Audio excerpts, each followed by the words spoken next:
We're standing on the Screaming Eagle, Bertram 34. This one, which is the only one in the world right now, powered by triple 300 V8 Mercuries, the bulletproof series. We all know them. We all love them. Bench seat right here. This does pull out. This isn't on an actuator like the 39 center console. It's manual. We do have a bait well plenty big enough to do some offshore fishing. Me personally, I've been off this boat 85 miles off the coast of St. Pete, getting some big amberjacks, some big red snappers, some big groupers. You'll notice that with 11.7, there's a ton of room to work in the back of the boat when you have lines going everywhere. Maybe you have a flat line going off the back for a kingfish rod. We've had 4 people on the back of this boat fishing, all hooked up with space to move around, which is not normal in a center console in the 34-foot class. Little bait tray right here to cut up some bait. Mezzanine seating, which is the most popular option for the 34 center console. If I open this up, I do have a freezer plate down below. Seakeeper down below me as well. No generator on this boat. The days of gen are probably in the past as we move forward past 2025. This is going to have a lithium battery pack, which runs right around 8 hours. And yes, it does recharge when you're headed offshore by the motors. Walking into the Helm here on the Bertram 34 center console, you're going to notice that we have the custom release teak Helm seats, which is an upgraded option from the factory. You'll see that I did take a small step up into the Helm here, and I love the visibility that this boat gives, even though we have a 3-piece window, which is perfect for when you have those offshore days, and maybe a windy day like this when you have a crosswind, you're not going to get wet here at the Helm. And just like the 39 center console, Bertram does an excellent job at incorporating the door into the cabin underneath the hardtop. So when it is raining and it's getting wet and it's windy and your guests need to go down inside the cabin, you open this door and your cabin is not going to get wet. In the cabin just below, there's 2 configurations that you can do. You can either have a 90-degree, almost couch scenario for if you want to go and escape and grab some AC.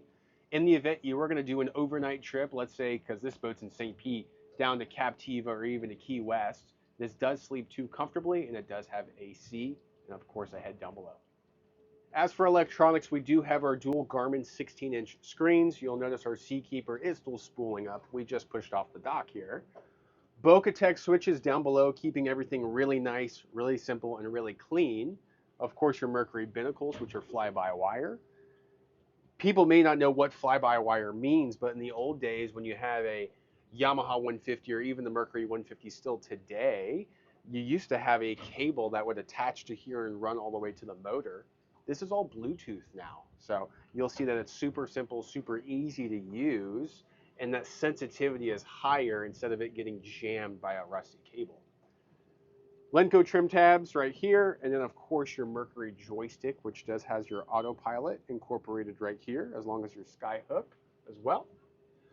We don't compromise in this boat. This is hole number 1. This is the Screaming Eagle triple Mercuries. We do keep our Mercury Vessel View screen on board. Now, you might see some other manufacturers ditch this screen because, heck, you can use your Garmin and have that screen integrated into one of these screens. But I love running maybe some charts here, maybe the bottom finder here when I'm going offshore for fishing. And I love having this 3rd screen available for all of my Mercury information. I think it's super important to see fuel usage, miles an hour. If any codes throw up, we have it right there ready to go with being able to access what our main purpose for using the boat is that day. As I walk into the bow here in the 34 Bertram, I do have a stainless steel grab rail.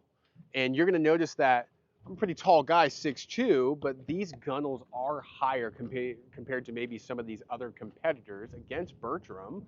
And even in their 39, they do the same exact configuration.